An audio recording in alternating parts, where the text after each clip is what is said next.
రాజకీయాలలో జగన్‌కి ప్రతిపక్ష హోదా కావాలట. అది కూడా 11 సీట్లతోని. ఆ సీట్లతోని ఖచ్చితంగా ప్రతిపక్ష హోదా రాదు. ఒకానొక టైంలో అంటే గత ఎన్నికలలో అప్పుడు జరిగినప్పుడు 23 సీట్లతో అటు మనకు చంద్రబాబు నాయుడు గెలిస్తే ఇంకొన్ని సీట్లు నేను గుంజుకుంటే నీకు ప్రతిపక్ష హోదా ఉండదు అన్నారు.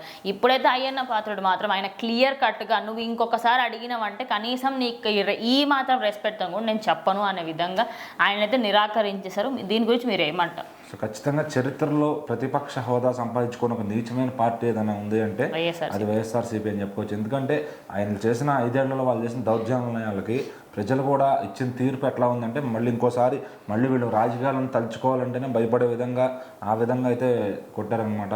సో మరి 11 సీట్లతో వాళ్ళు ఆ నెంబర్ అంటేనే భయపడిపోతున్నారు. ఎందుకంటే అక్కడ ఎక్కడ మనం టైంలో 11 చూసినా ఇంకెక్కడన్నా 11 అనే నెంబర్ చూసినా మన ఎవరు పృథ్వీ గారు అన్న 11 అనే నెంబర్ అన్నా కానీ గొర్రెలు అన్నా కానీ సో ప్రతి దానికి వాళ్ళు ఒక భయానికి అయితే గురి చేశారనమాట ప్రజలంతా కూడా.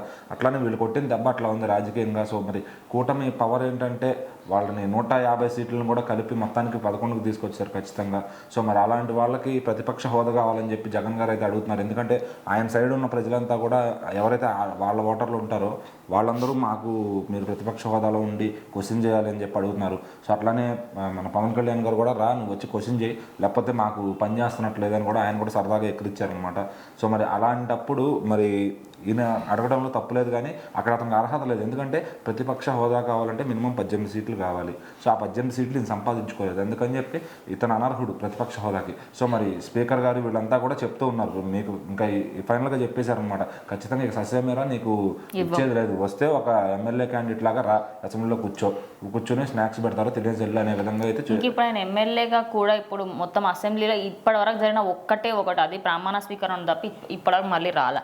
60 రోజులు కూడా రాకపోతే డిస్క్వాలిఫై చేస్తారని కూడా లిస్ట్ చేశారనమాట. సో మరి ఎందుకు ఆయన అట్లా చేస్తున్నాడు, మరి అది వీళ్ళకి ఫేస్ చేయడానికి ఇష్టం లేదా, మళ్ళీ వీళ్ళు ఎక్కడ రక్కేస్తారో అని భయమా, లేదంటే మరి ఖచ్చితంగా అతను సమాధానం చెప్పలేడు.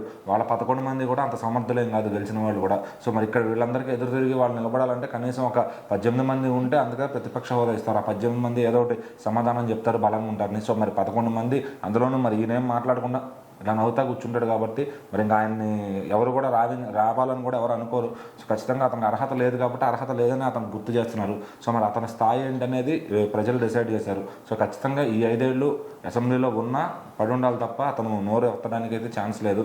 సో ఖచ్చితంగా మరి పబ్లిక్లోకి వెళ్ళి ఏమన్నా జనాల పక్షాన్ని తిరిగి ఏమన్నా క్వశ్చన్ చేస్తారేమో చూడాలి. లేకపోతే కనుక ఖచ్చితంగా వెళ్ళి అసెంబ్లీలో కూర్చుంటే ఈ స్నాక్స్ తాగుతూ కూర్చోవడం.